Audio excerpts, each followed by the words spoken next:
Bonjour, je m'appelle Benoît Schumacher, je travaille pour Entraide et Fraternité et je suis responsable du projet Maison Commune. Nous accompagnons des écoles qui veulent mettre en place des projets concrets de transition écologique et sociale. Nous sommes allés à la rencontre d'une école à Namur pour aller voir les projets qu'ils mettaient concrètement en place.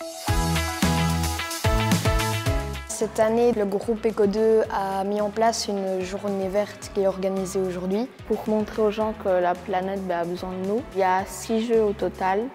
Il y a la banquise, le quiz musical, le Kimgo, le twister, le chamboule-tout. C'est un chamboule-tout écologique pour montrer qu'avec des canettes qu'on a bu, on peut faire d'autres choses que les boire et les jeter à la poubelle après. Ces initiatives sont très importantes dans l'éducation des élèves parce que tout ne peut pas venir d'en haut. Il y a des choses qui doivent venir d'en haut, il y a des choses qu'on doit expliquer aux élèves, il y a des portes qu'on doit ouvrir sur des horizons nouveaux qui n'ouvriraient pas nécessairement eux-mêmes. Mais tout passe par évidemment la motivation, par le sentiment de pouvoir être acteur, animateur. Quand on parle d'écologie au sein des classes, alors on voit qu'il y a des enfants qui sont baignés là-dedans. Ils savent déjà un petit peu, ils connaissent la situation climatique et se rendent compte de l'urgence et de l'importance que ça a.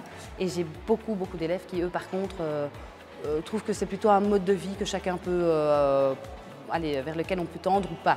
Et donc c'est pour ça qu'on pense que ce genre d'initiative est importante, parce que je voudrais arriver à ce qu'aucun élève un jour ne me réponde « Oh mais c'est bon, l'écologie, moi ça me casse les pieds ». Sans vouloir être méchant, je suis un peu le seul dans ma famille à essayer de faire attention.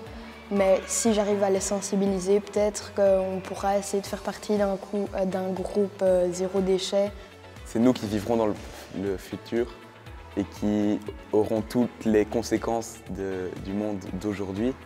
Et donc si on n'est pas informé à l'école qui est un lieu d'éducation, je ne vois pas vraiment où d'autres on pourrait être informés. En étant directeur, je me suis dit il faut apporter aux élèves et aux professeurs quelque chose de plus structurel. Si on veut faire du structurant, il faut amener du structurel. Donc par exemple dans le domaine de l'alimentation, il faut que le restaurant se transforme en un restaurant durable. Donc bien sûr on travaille sur vraiment le côté sain de l'assiette, etc. Mais on va travailler aussi sur le bien-être par exemple des élèves qui viennent manger ici. On a beaucoup travaillé sur l'acoustique.